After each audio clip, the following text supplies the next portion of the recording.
또 목장 보고서를 봤습니다. 남편과 세상적 얘기를 할 때는 너무 해결책도 잘 주고 이제 잘 통한다고 합니다. 근데 영적 얘기만 하면 이제 안 통하는데 그래도 이제 부인이 원하는 거는 다 들어준다 그래서 이제 주일 예배도 오는데 예배만 되면 졸다가 몇 주 전에도 시건 졸다가 세종시 얘기하니까 너무나 갑자기 자다가 깨서 화를 내면서 이제 생각을 해보니까 이 집사님이 우리 남편이 온 날은 목사님도 남편 구미에 맞게 좀 말씀 좀 해주시지, 그냥 좀 쏙쏙 들어오게 해주시지. 그래서 자기 목사님 설교도 이렇게 조종하고 싶은 마음이 있다고 그렇게 이제 나눠줬어요. 얼마나 안타까우면 그러시겠습니까? 나는 처음부터 비판하면서 들은 적이 없어서 말씀이 쏙쏙 들어왔는데 왜 내 남편은 안 되는가? 왜 안 들리지? 너무 답답해. 아니 다른 얘기할 땐 그렇게 잘 통하는데 내 힘으로는 이게 안 되는구나. 내가 애통하면서 가야 되는구나. 과정이 걸리겠구나 하면서 너무 말이 안 통하는 게, 너무 영적 교감이 안 통하는 것이 이제 외로운 마음이 든다. 그런 나눔을 읽었어요. 읽어도 되는지 내가 잘 모르겠지만, 네. 오늘 오셨으면 졸지 말고 들으시기를 축원합니다. 근데 이럴 때 여호와 앞에서 저는 외로운 것이 맞다고 생각해요. 세상적인 것이 잘 통해도 영적 외로움을 느꼈기 때문에 이 집에 이제 소망이 보인다고 생각합니다. 하나님 앞에서 잘 사는 것이 쉬운 것은 아닙니다. 우리가 양육할 때 하나님 앞에서라는 그 페이퍼를 제출하는데 하나님 앞에서, 그래서 자기 자신이 이제 체크하는 거예요. 이번 큐티는 몇 번 했는가, 주일 성수는 뭐 다 왔는가, 본인이 체크해서 내는데 우리가 하나님 앞에서 그 페이퍼니까 얼마나 엄중합니까? 자, 오늘 하나님 앞에서 우리가 오늘 우리의 삶을 점검해 보기를 원합니다. 그래서 지난주부터 이제 영안이 어두워진 이삭을 이제 우리가 보게 되었어요. 이렇게 편견과 편애가 생기면은요, 따라오는 것이 부부간의 대화의 단절이에요. 오늘 첫째로 부부간의 대화의 단절을 우리가 볼 수가 있습니다. 그러니까 여호와 앞에 서니까 이것도 단절로 보는 거죠. 세상적으로 잘 통하는데 뭘 단절이겠습니까? 여호와 앞에서 단절입니다. 5절을 보겠습니다. 시작. 이삭이 그 아들 에서에게 말할 때 리브가가 들었더니 에서가 사냥하여 오려고 들러 나가매. 예. 자, 이제 더 10절까지 빨리 말하겠습니다. 리브가가 그 아들 야곱에게 일러 가로되 내 부친이 내 형 에서에게 말씀하시는 것을 내가 들으니 이르시기를 나를 위하여 사냥하여 가져다가 별미를 만들어 나로 먹게 하여 죽기 전에 여호와 앞에서 네게 축복하게 하라 하셨으니 그런즉 내 아들아 내 말을 쫓아 내가 네게 명하는 대로 염소떼에 가서 거기서 염소의 좋은 새끼를 내게로 가져오면 내가 그것으로 내 부친을 위하여 그 즐기시는 별미를 만들리니 내가 그것을 가져 내 부친께 드려서 그로 죽으시기 전에 네게 축복하기 위하여 잡수시게 하라. 이제 이런 얘기를 이제 리브가가 했습니다. 그러니까 리브가가 지금 이제 좀 이제 술수를 써가지고 야곱에게 축복을 받아내려고 하잖아요. 근데 우리가 24장 리브가하고 이삭의 결혼해서 본 이삭의 모습은, 그 리브가의 모습은 아주 완벽한 아내의 모습으로 등장하지 않습니까? 그러니까 약속의 땅으로 믿음의 배우자를 만나기 위하여서 본토 친척 아비 집을 다 떠나서 용감하게 떠나는 그 너무나 믿음 좋은 모습을 우리가 봤어요. 근데 이삭은 사실 거기 가보지도 아니하고 아버지 기도로 이제 이 믿음 좋은, 정말 이 적극적인 좋은 아내를 만났지 않습니까? 그런데 리브가는 이 조용한 남편하고 살면서 대신에 항상 결정권을 좀 가졌다고 보여집니다. 환경에 장사가 없다고 차고차고 자기가 결정을 하다 보니까 리브가가 이제 지배권을 가지게 돼가지고 오늘 본문에 보면 리브가와 그 이삭은 이미 대화의 단절을 지금 맛보고 있습니다. 남편이 이렇게 중요한 일을 하는데 아내와 하나도 상의가 없이 할 뿐더러 또 그것을 아내는 엿듣고 말이죠. 또 남편을 속여서라도 자기가 원하는 것을 하고자 하는 지금 리브가의 그 태도를 우리가 보이면서 이 부분은 이미 경고 사인이 여러 차례 울린 부부의 모습이 아닌가 합니다. 하여튼 이삭과 리브가는 부부관계가 원만치 못하다는 것을 우리가 알 수 있는데요. 예, 그러니까 우리가 부부관계가 원만치 못해도 오늘 믿음의 정말 엄청난 약속의 자손인 이삭과 리브가도 부부관계가 이렇게 원만치 않았다는 것에 굉장히 위로를 받으시기를 바랍니다. 그러니까 이제 5절에 이삭이 에서에게 축복하고자 하는 것은 그것을 그 리브가가 우연찮게 들은 것이 아니고 늘 리브가는 이삭이 에서를 편애하는 걸 아니까 지금 깊은 관심을 가지고 일거수일투족을 지금 전부 다 자기 레이더망에 걸어놓고 있는 거예요. 지금 이삭은 에서가 장자권을 팔아먹고 이방 여인과 결혼을 하고 극심한 고통 속에서 이제 자기 부부를 힘들게 한 것을 알고 있지요. 근데 며느리도 며느리지만은 자기 아들 에서가 며느리를 못 다스리는 거예요.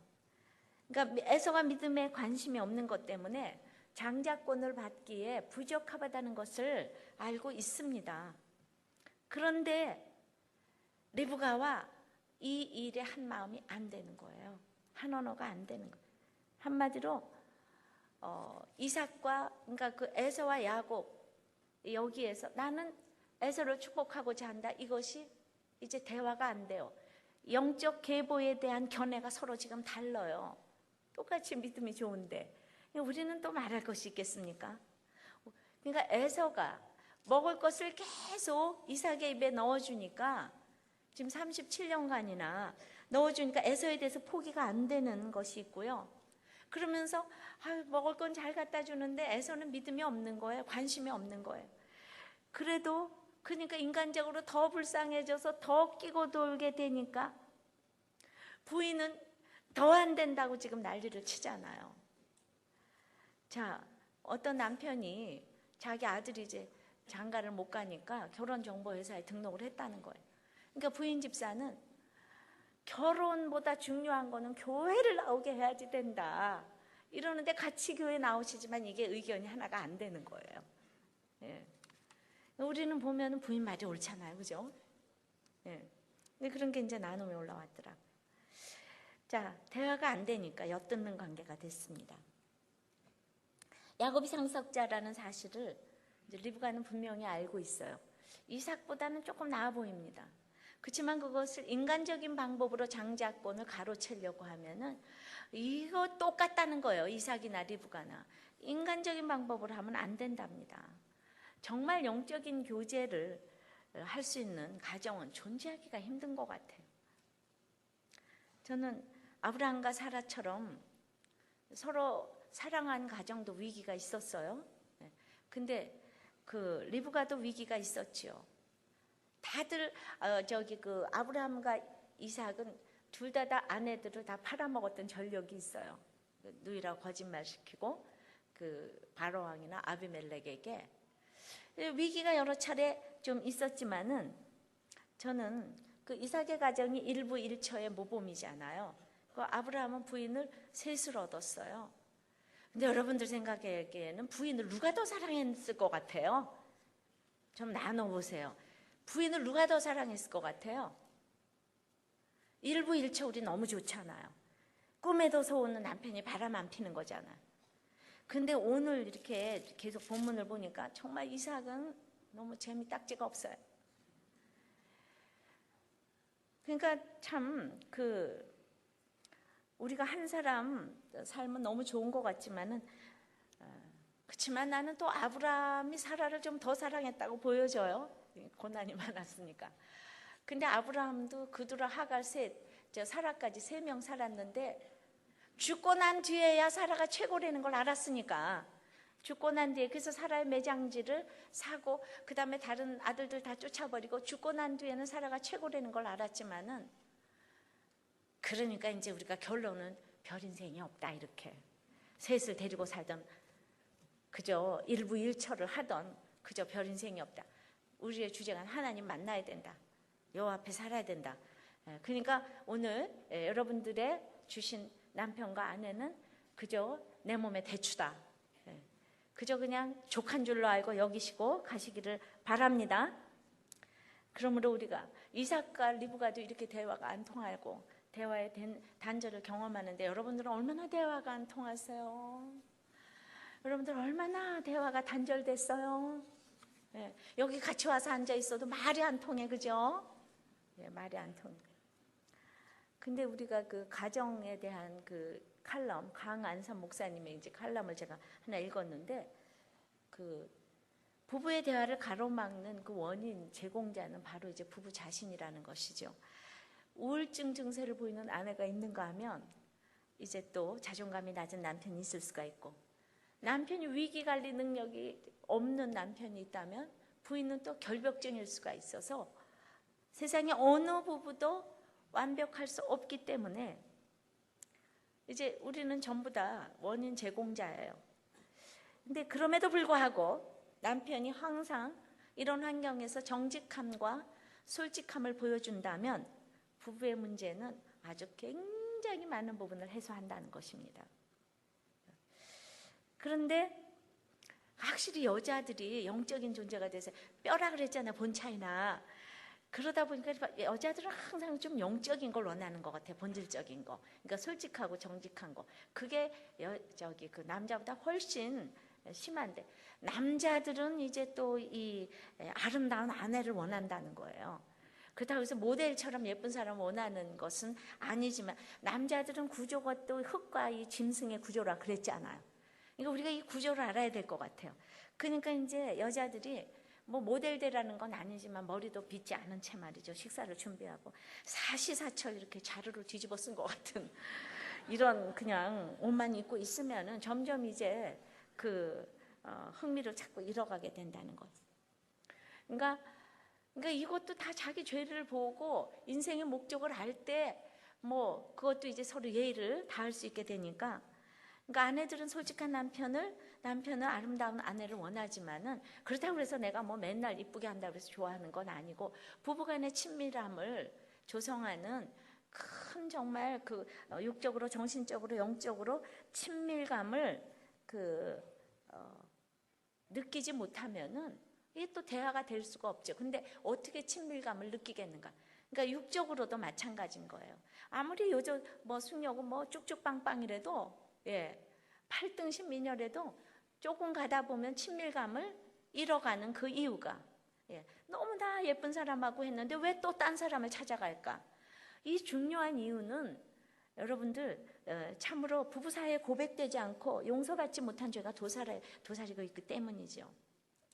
그러니까 고백을 해야 된다고 간음이나 무슨 폭력이나 사기 같은 뭐 이런 죄를 말하는 것이 아니고, 그것도 물론 그렇겠지만은, 그러니까 날마다 일상적으로 부부 사이에서 정직하지 못하고 서로 감추면서 거짓말하는 이 습관들이 쫙 있을 때 결코 친밀해지지 못한다는 것입니다. 그러니까 우리가 서로 자기 죄를 보는 이거는 얼마나 친밀해지는 비결인지 몰라요. 근데 우리가 어떻게 그걸 고백하겠어요? 우리 죽어도 부부 사이에 둘이 서로 고백 못합니다. 그러니까 내 죄를 봐야지. 그러니까 왜 맨날 죄를 보라 그러냐? 여러분들 죄를 보는 것이야말로 여러분들이 사랑하고 사랑받는 비결이에요. 서로 정말 죄를 고백하고 그래야지 정말 친밀함과 사랑이 샘솟는데, 여러분들은 뭐 다 숨겨두고 있으면 사랑받을 것 같아도 또 딴 여자 찾아가고 딴 남자 찾아가고 이럴 수가 있다는 것입니다. 그래서 우리가 하나님께 고백을 하고 배우자에게 고백을 해야 되는데 절대로 그게 안 되니까, 우리 목장에서 서로 다른 사람들이 막 나누는 얘기, 다른 사람들이 자기 죄를 고백하는 모습을 보면서 성령이 역사해서 나도 이렇게 고백하고 막 싶은 마음이 든다. 그렇게 해서 고백을 해서 결국은 부부간에 친밀해지는 거예요. 근데 그거를 내 힘으로는 못해요. 정말 못합니다. 평생의 무덤까지 가져갈 잘못들이 여러분들 너무 많은데, 그래서 그것 때문에 친밀해지질 않는 거예요. 무덤까지 가져갈 것들이 하도 많아가지고 친밀해지지 않아. 근데 그냥 목장에 나오면 그냥 어떻게 하면 내 죄를 먼저 고백하나 이 대회를 하기 때문에, 그냥 그리고 자꾸 이러다 보니까 편해져가지고, 그러면 이제 내가 무장해제를 하니까 부부끼리도 이렇게 서로 친밀해지는 것입니다.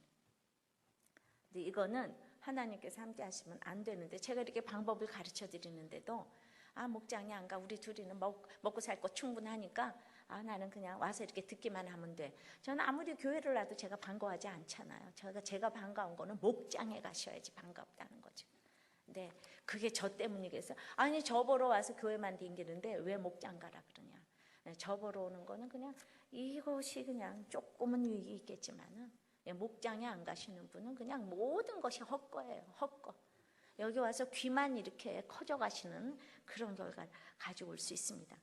그러므로 이제 우리가 왜, 그러니까 아까 그 서두에 육적으로는 대화가 되지요, 그죠? 모든 거 다 원하는 거 해주니까. 근데 영적으로 대화가 안 된다는 것을 이게 느낄 수가 있어야지 그 집에 영적 우사가 오는 거예요. 그러니까 먹을 거 잘해준다고, 뭐 나 가재는데 다 간다고. 그래서 우리가 대화가 통하는 게 아니거든요. 이 부인이 그걸 느꼈다는 것은 너무나 이 집에 소망이 있다는 겁니다. 근데 부부간의 대화가 안 통하면 뭘 하는가 하면은 이제 내 식대로 예수를 믿어가는 거니까, 두 번째는 하나님께 집착을 하게 되는 거죠. 내 마음대로 예수 믿어야 되니까 하나님께 집착을 합니다.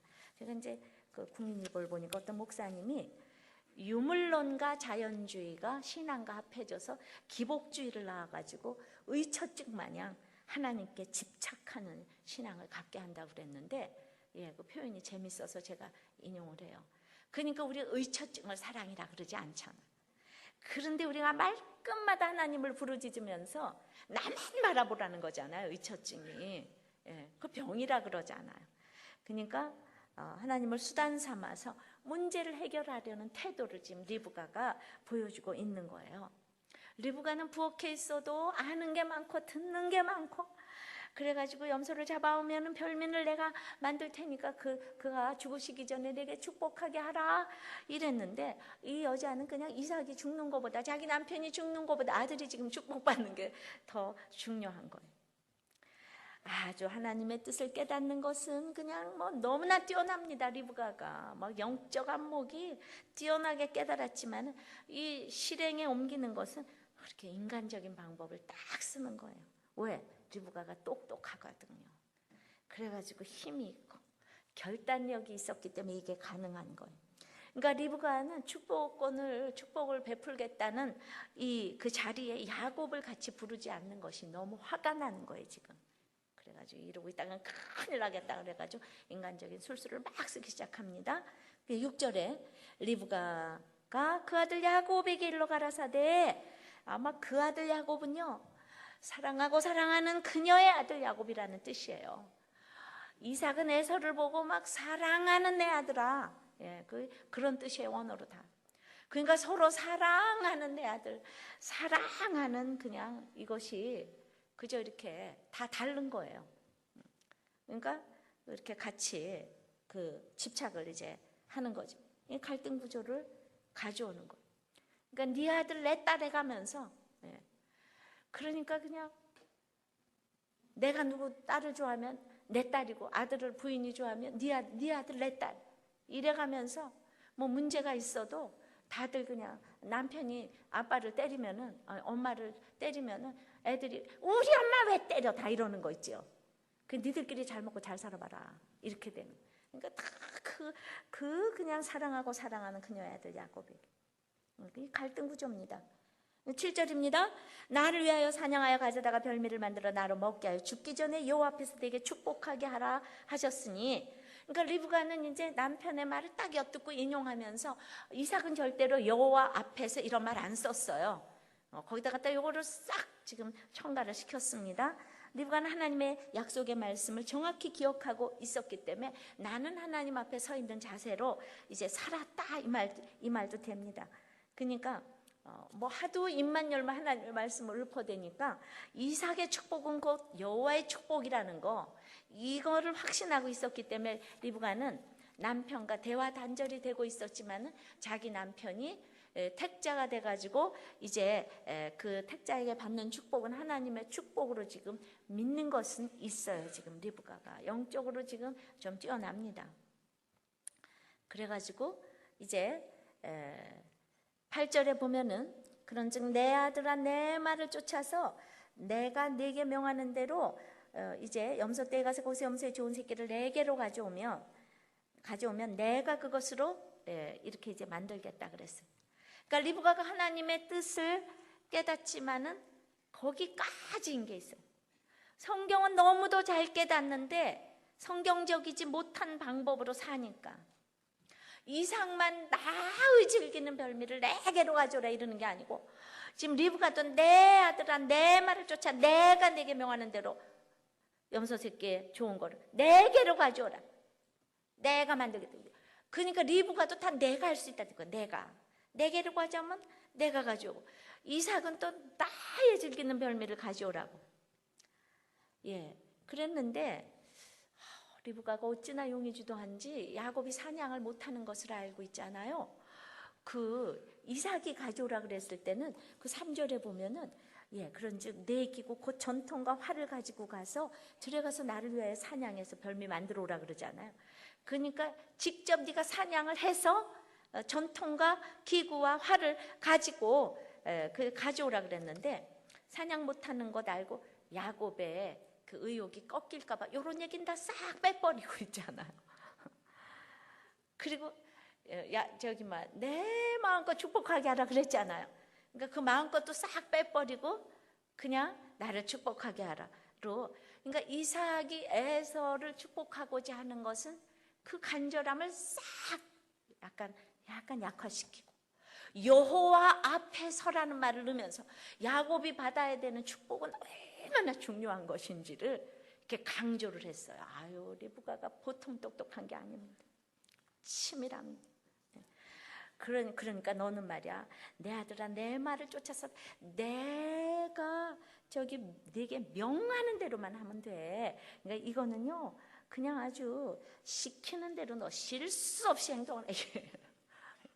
이게 여기 명령하다가 이 동사가 정말 그 여성형 주어하고 합쳐가지고 이제 여성형이 분사로 쓰여진 건 구약에서 유일한 예인데, 이 얘기는 그냥 엄마의 모든 권위를 총동원해가지고는 이 말을 들어야만 해요.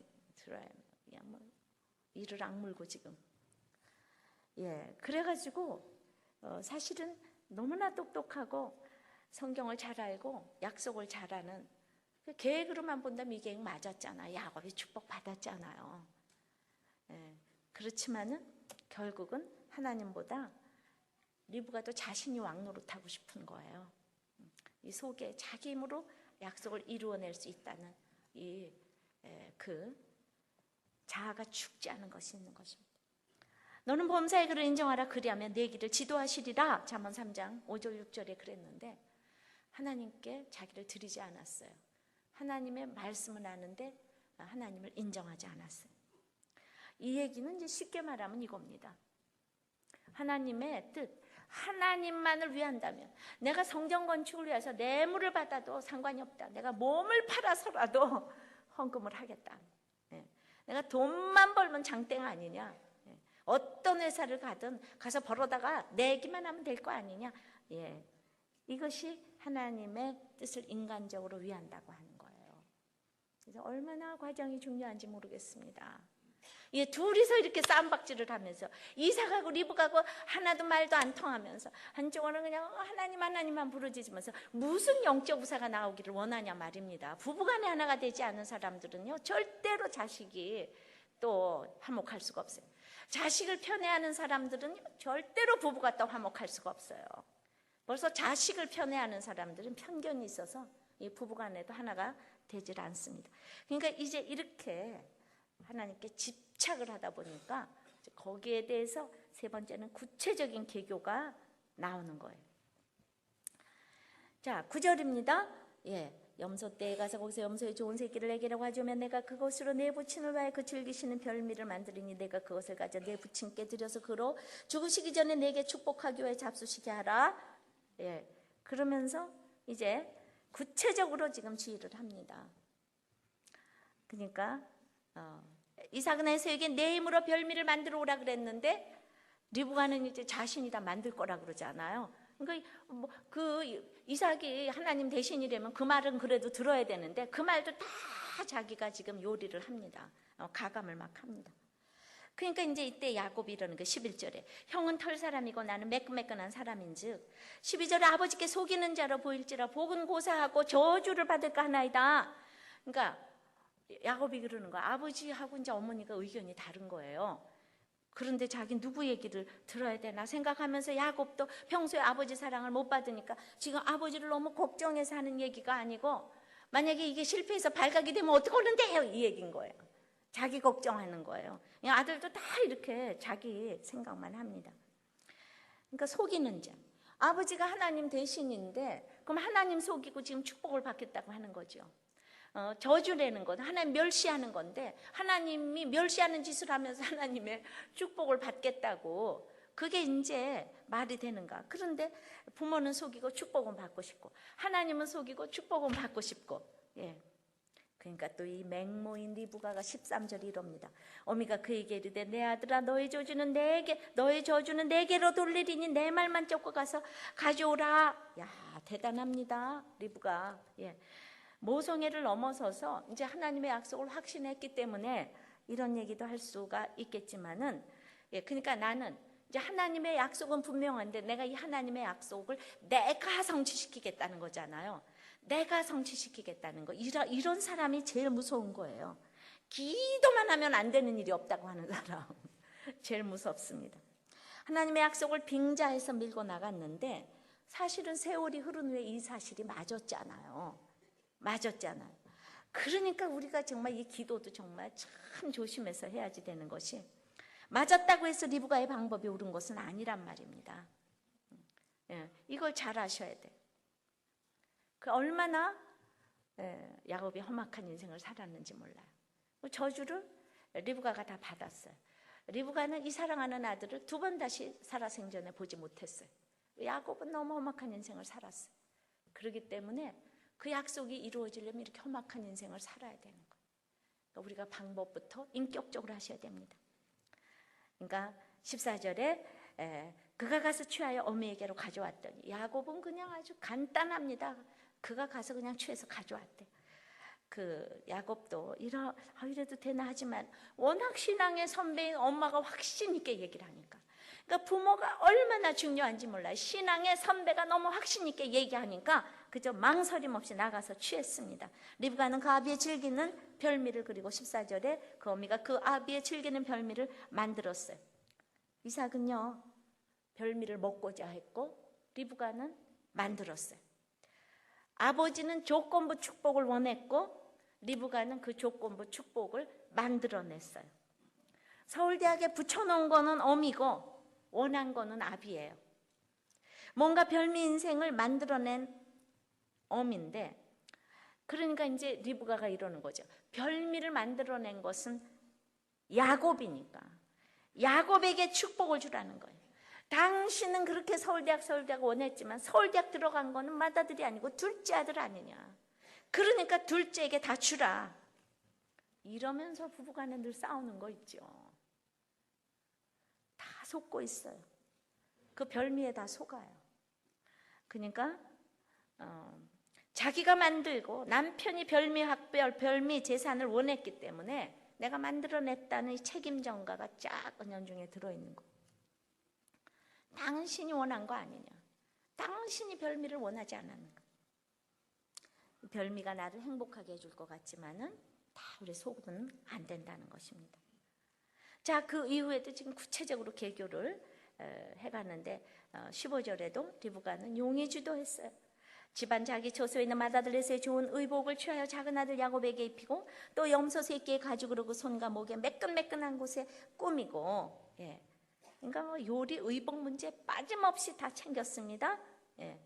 2손뿐 아니라 2팔 위에 염소 가죽을 씌우고 이 새끼 털은 곱고 부드럽고 사람 털 같거든요.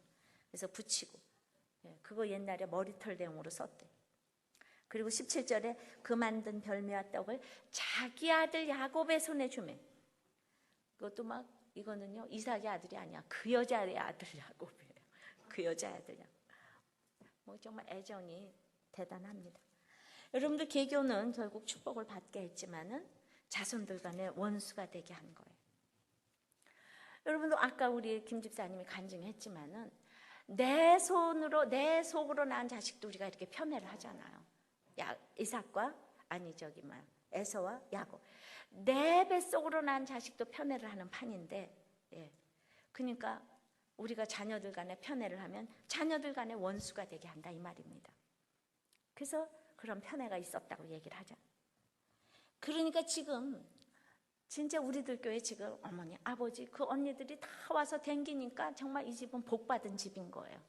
이 모든 식구들이 이제 뭐 다는 아니지만은 그래도 이렇게 다 오셨어요. 어머니, 아버지와 세례 받으시고, 또 언니도 오고. 그러니까 하나님의 방법대로 하지 않은 것은 목적이 아무리 좋아도 축복하실 수가 없는데 너무 혹독한 대가를 치르게 한단 말입니다. 그러니까 한마디로 로마서 3장 8절처럼 우리가 선을 이루기 위하여 악을 행하자 하지 않겠느냐. 그러니까 어떤 이들이 이렇게 비방하여 우리가 이런 말을 한다고 하니 저희가 정죄받는 것이 옳으니라. 한마디로 선을 행하기 위해서 악을 행하면 안 된다는 얘기입니다. 리브가의 계교가 이루어진 것처럼 보이기도 하지만은 치졸해도 하나님이 불쌍히 여기신 것이지 리브가의 계교가 성공한 것은 아니란 말입니다. 이걸 좀 아셔야 돼. 자, 그런데 그럼 이제 어떻게 됐는가? 네 번째는 그럼에도 우리가 여호와 앞에 있기 때문에 여호와 있기 때문에 하나님의 은혜는 무조건적이라는 거예요. 그러니까 다 치졸한 거를 목적마다 드러냅니다. 어디도 이렇게 치졸한 걸 드러낼 수는 없어요. 그러니까 지금 이삭과 리브가도 이 얘기를 다 해놨으니까 지금 우리가 읽고 은혜를 받잖아요. 그러니까 목장에 가서 치졸한 얘기를 다 해도 여호와 앞에 있기 때문에 내 죄가 드러나서 결국 하나님의 은혜를 받게 된다 이 말입니다. 야곱은 이삭을 속여서 아까 장자의 축복을 받는 일을 저주받을 일로 여겼어요. 리브가도 저주받을 일은 내게 돌리라 그랬습니다. 하나님의 이름까지 망령되이 일컬었어요. 그럼에도 야곱은 장자의 축복을 받았고 언약의 자손이 되었습니다. 하나님의 은혜는 무조건적이라는 것이에요. 하나님의 뜻은 오직 하나님에 의해 성취되는 것입니다. 그런데 우리가 이 여호와 앞에서조차 속임수를 쓰는 인간의 타락된 마음을 우리가 봅니다. 하나님의 뜻은 집착해서 이루어지는 게 아니에요. 사랑은 저절로 생기게 해야지 집착한다고 생깁니까? 억지로 사랑 받아냈다가는 인생이 슬픈 거예요. 부부간에 그 의처증 얼마나 슬픕니까? 그러니까 그래서 인격적인 하나님을 만나야 한다고 하는 것입니다. 리브가는 전 사라처럼 고난이 없었기 때문에 적극적이고 맹렬해서 이 조용한 이삭과는 이 답답증이 나는 거예요. 그래가지고 대화가 지금 잠절됐어요. 자기 힘으로 결혼하고 아이들도 낳았기 때문에 자기 힘으로 약속의 자녀도 이룰 수 있다는 신념에 차 있습니다. 매사에 거절을 당해보지 않았기 때문에 자신이 넘치는 거예요, 리브가가.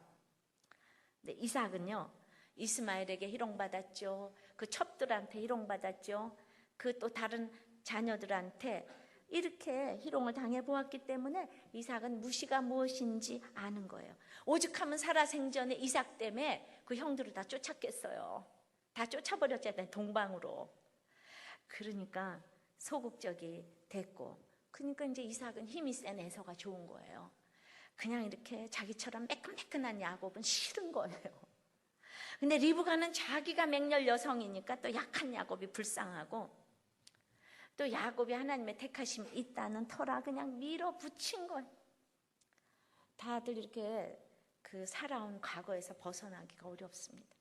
상처에서 벗어나기가 어려워요. 그렇죠? 우리가 이걸 이해를 하시자고요. 예수를 믿어도 이 자기가 살아온 것만큼만 생각을 해요. 하나님 앞에서 이렇게 악한 행위를 하는 것이 우리 인간인데, 우리 모든 아무리 생각해도 선한 것이 없이 저주받아 마땅한 인간인데 내 맘대로 안 되잖아요. 이삭이 에서를 축복하고자 했지만 하나님은 그 길을 막았어요.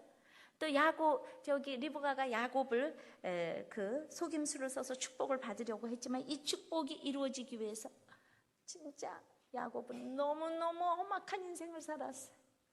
말도 못해 앞으로 읽으시겠지만 죽을 때까지 보지도 못했어요. 그러니까 약속이 이루어지는 거는 이 고난 바가지의 길을 걸어가야 돼요. 그런데 야곱은 이렇게 해서 드디어 약속의 자녀가 됐지만은 에서는 잘 먹고 잘 살다가 야곱이 떠나고 계속 아버지 모시다가 아주 인생이 계속 잘 먹고 잘 살다가 지옥 갔음 이거예요. 에서는. 그러니까 험악한 인생을 살더라도 예수를 믿는 게 우리의 목적이 돼야 되는데, 이제 중요한 것은 에서가 관심이 없는 거예요. 잘 먹고 잘 사니까. 겨우겨우 와서 앉아있는 거지. 그게 와서라도 앉아있는 사람은 소망이 있습니다. 언젠가는 들릴 테니까. 그러니까 에서가 아무리 얘기를 해도 관심이 없어. 37년이나 기다려도 관심이 없어. 그 후로도 20년 더 기다려도 관심이 없어. 그리고 야곱이 돌아오니까 그냥 약속의 땅을 자기 발로 자원해서 걸어나가는 게 에서예요.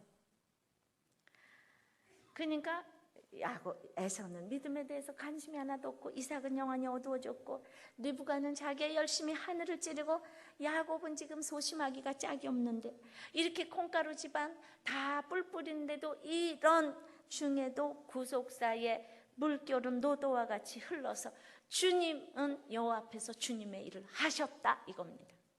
그러니까 우리가 여호와 앞에 있기만 하면 지금 다 아내 따로 남편 따로 자녀 따로 딸 다 있는 것 같아도 누군가가 계속 중심 잡고 와서 이렇게 예배를 드리고 하나님의 말씀을 여호와 앞에서 듣는다면은 여러분들의 집에 구속사는 흘러내려갈 것을 믿습니다. 그래서 제가 사실 일주일 내내 뭐를 찾아놨다고 찾아놨는데 제가 보니까 그냥 아니 이번 목장에서 좀 싸운 데 좀 없나, 계속 부부간에 싸운 데 좀 없나. 왜냐하면은 부부간에 열심히 싸우는 거, 이거 싸우는 거 자체가 솔직한 거잖아요. 정직한 거잖아요. 예, 그거는 내가 고침을 받겠다는 의지가 있는 거잖아요. 그랬더니 딥다 싸운 목장 보고서가 하나 올라왔더라고. 여기는 막 의사, 박사, 교수들만 모여서 소위 그냥 너무나 정말 다 잘 나가는 사람들이 모여가지고 어찌나 치열하게 싸웠는지 제가 이걸 오늘 다 읽어드리려고. 그래가지고 이제 이 목자는 말이죠. 의사가 돼가지고 자기는 그냥 지금 같은 믿음으로는 아이들을 불신결혼시킬 수 있겠구나 하는 생각을 한다는 거예요.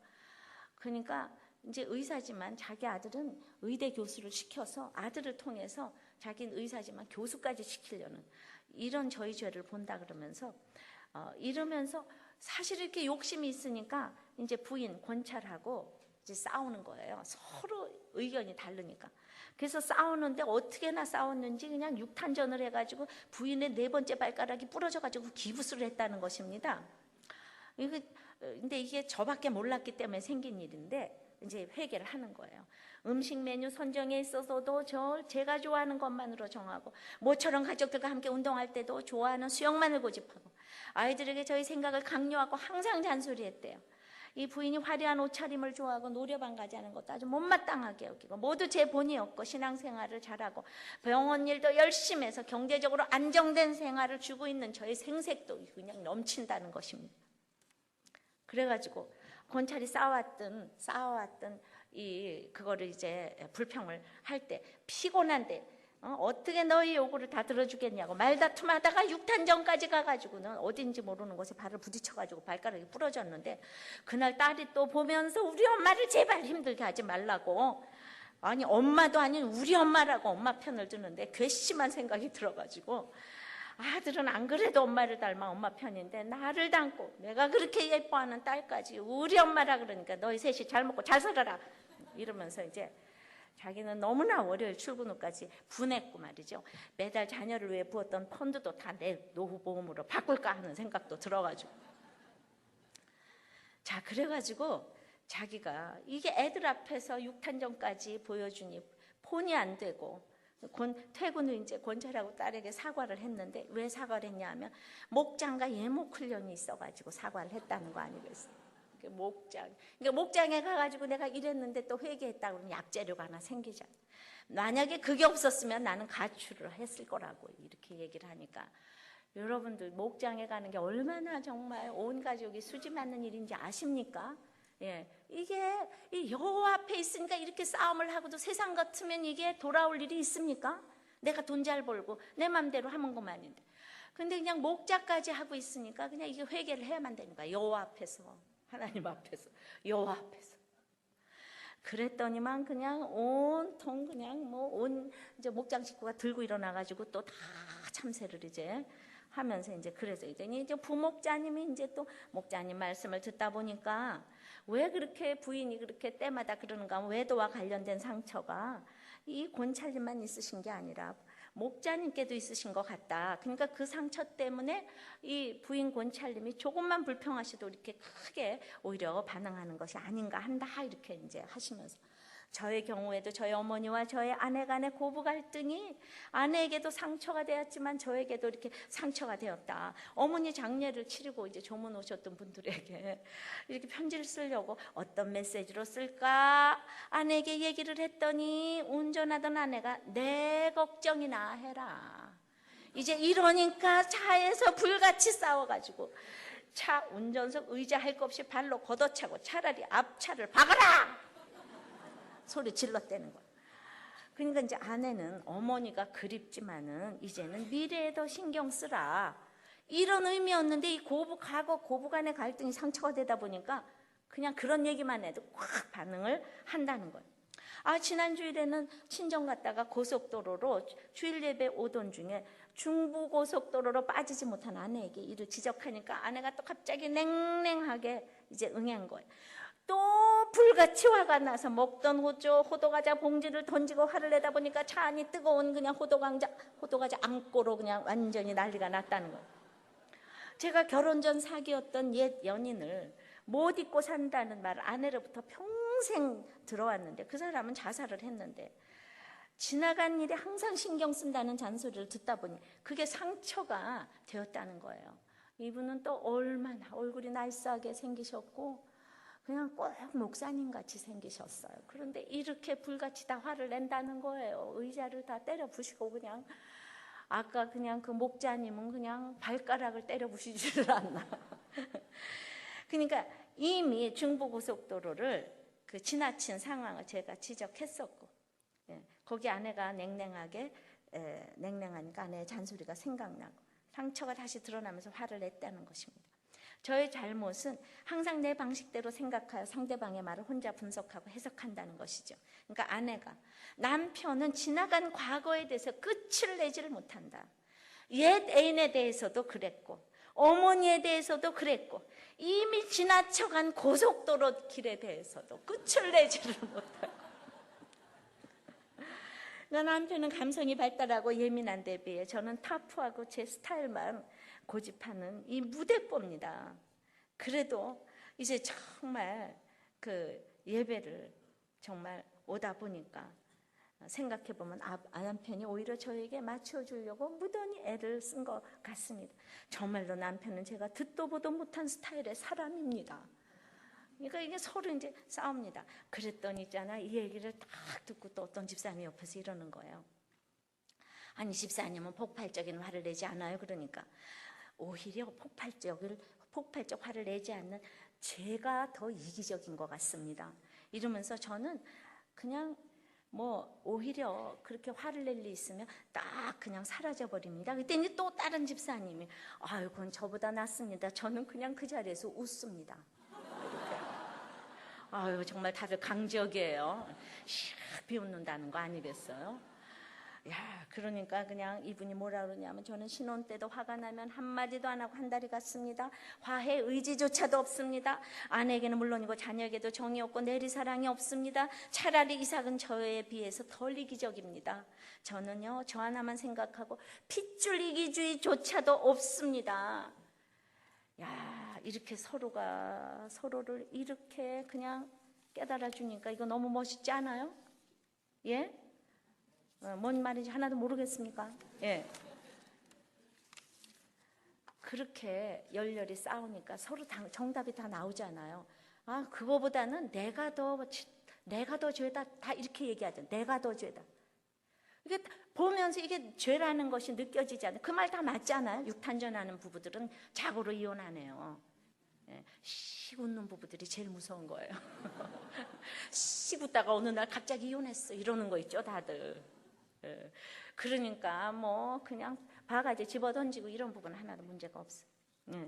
그러니까 다 물려가는데 어떤 시어머니한테 제가 참 은혜를 받았어요. 이 시어머니 다른 교회 다니시는 분인데 이분은 시아버지가 교회 안 나가시는가 봐요. 근데 며느리가 목장에 다녀올 때면 이런대요. 야, 오늘 누가 간증을 했니? 무슨 나눔을 했냐? 그리고 이제 주일마다 데리러 오는가 봐요. 어떤 집사님들이. 아, 누가 오늘도 데리러 오시느냐? 그 집사님들 위해서 기도해라. 저번 주일에 아들이 천식 때문에 날씨도 춥고 해서 교회 안 갔대요. 그랬더니 어머니가 그 교회 안 가니까 어떠냐? 그래서 뭐 괜찮다고는 했지만 마음 한구석에 답답함은 있었는데 어머니께서 뭐라 그러시냐? 네가 가고 싶지 않으니까 아들 핑계대고 안 간 거 아니냐? 그렇게 하루하루 빠지면 나같이 된다. 이렇게 얘기를 해주신 거예요. 그러니까 네가 남편과 부부 목장을 같이 가고 싶으면 늘 목장을 위해서 기도하고 예배 장소를 위해서 기도하고 언제 어디든지 남편을 위해서 항상 기도를 해야 된다. 이렇게 얘기해 주시는 정말 다른 교회 권사님이 계시는 것이었던 것입니다. 맞습니다. 진짜 여러분들이 다른 사람들을 위해서 기도하고 그리고 오늘 목장에 가고 싶으면 그 목장을 위해서 기도하고 그 목장에 성령 충만하기를 위해서 기도하고 언젠가 갈 우리 남편이 갈 그 목장에 은혜를 받기를 위해서 기도하고 목장을 위해서 장소를 위해서 그 목자를 위해서 늘 기도를 하라고. 너무 멋진 시어머니였어요. 안 그러면 나같이 된다. 그러니까 왜 안 가냐 이러지만 네가 그렇게 안 가면 나같이 된다. 이렇게 얘기하는 게 얼마나 지혜가 있으십니까?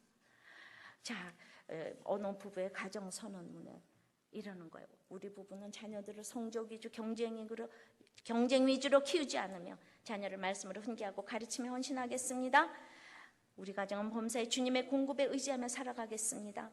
아내인 저는 남편의 위에 서서 주장하지 않고 남편을 위해 기도하고 가정의 머리인 남편에게 순종하겠습니다. 우리에게 주어진 좋은 직장과 경제적 유익과 사회적 주의를 모두 주님 앞에 내려놓고 좁은 길을 가겠습니다. 오직 저와 저의 가정이 하나님의 명령대로 하나님 앞에서 순종하며 살아가기를 원하기 때문입니다.